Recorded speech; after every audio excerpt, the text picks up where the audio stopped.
Hi all, അസ്സലാമു അലൈക്കും. Welcome back to Silna's kitchen. ഇന്നത്തെ റെസിപ്പി അരിപ്പൊടി കൊണ്ട് പുറമേ നല്ല ക്രിസ്പിയും അകം നല്ല സോഫ്റ്റും ആയിട്ടുള്ള ഒരു വെറൈറ്റി ആയിട്ടുള്ള ഒരു പലഹാരത്തിന്റെ റെസിപ്പിയാണ്.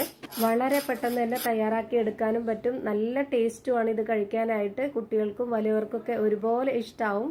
അതുകൊണ്ട് തന്നെ വീഡിയോ സ്കിപ്പ് ചെയ്യാതെ മുഴുവനായിട്ടൊന്ന് കണ്ടു നോക്കണേ. റെസിപ്പിയിലോട്ട് കടക്കുന്നതിന് മുമ്പായി സിൽനാസ് കിച്ചൺ ചാനൽ ആദ്യമായിട്ട് കാണുന്നവരാണെങ്കിൽ പ്ലീസ് ഒന്ന് സബ്സ്ക്രൈബ് ചെയ്തേക്കണേ. ഒപ്പം തന്നെ ഈ വീഡിയോസ് നിങ്ങൾക്ക് ഇഷ്ടപ്പെടുകയാണെങ്കിൽ ഒരു ലൈക്ക് ചെയ്ത് ഷെയർ ചെയ്ത് സപ്പോർട്ട് ചെയ്യാനും മറക്കരുത്.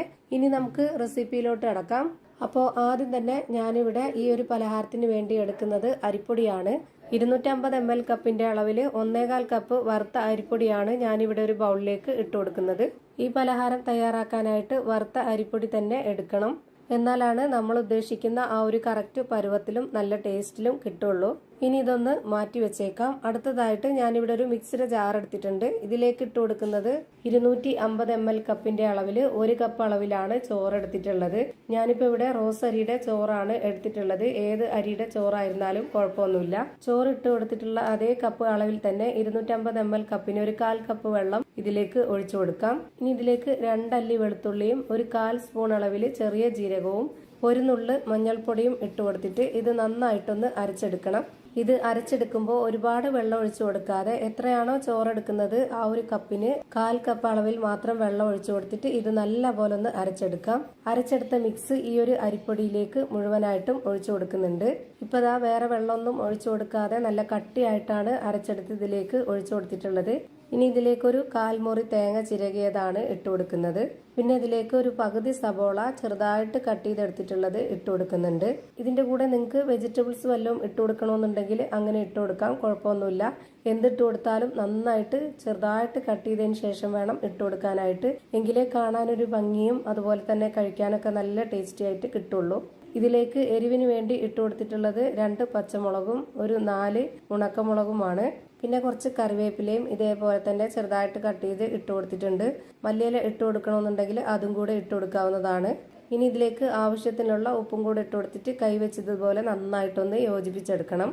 ഇതുപോലെ നന്നായിട്ട് യോജിപ്പിച്ചെടുക്കുമ്പോൾ നമുക്ക് ഇതിലേക്ക് വെള്ളം ആവശ്യമുണ്ടെങ്കിൽ വീണ്ടും ഒഴിച്ചു കൊടുക്കാം. ആദ്യം തന്നെ വെള്ളം ഒഴിച്ചു കൊടുത്തിട്ട് യോജിപ്പിക്കാൻ നിൽക്കരുത്, അപ്പോൾ ഇതിന്റെ പരുവം തെറ്റിപ്പോവും. ഇപ്പൊ ഇതിലേക്ക് കുറച്ചുകൂടി വെള്ളത്തിന്റെ ആവശ്യം വന്നിട്ടുണ്ട്. അതുകൊണ്ട് തന്നെ ഇതിലേക്ക് കുറച്ച് വെള്ളം ഒഴിച്ചു കൊടുക്കുന്നുണ്ട്. 1/4 കപ്പ് വെള്ളം എടുത്തിട്ട് അതിന്റെയും പകുതിയാണ് ഞാനിതിലേക്ക് ഒഴിച്ചു കൊടുത്തിട്ടുള്ളത്. ഈ മാവിന്റെ പരുവം എന്ന് പറയുന്നത് നമുക്ക് ഉരുട്ടിയെടുക്കാൻ പാകത്തിനുള്ളതായിരിക്കണം. ഒരുപാടങ്ങ് ലൂസ് ആവരുത്, എന്നാൽ നന്നായിട്ട് ടൈറ്റ് ആവുകയും ചെയ്യരുത്.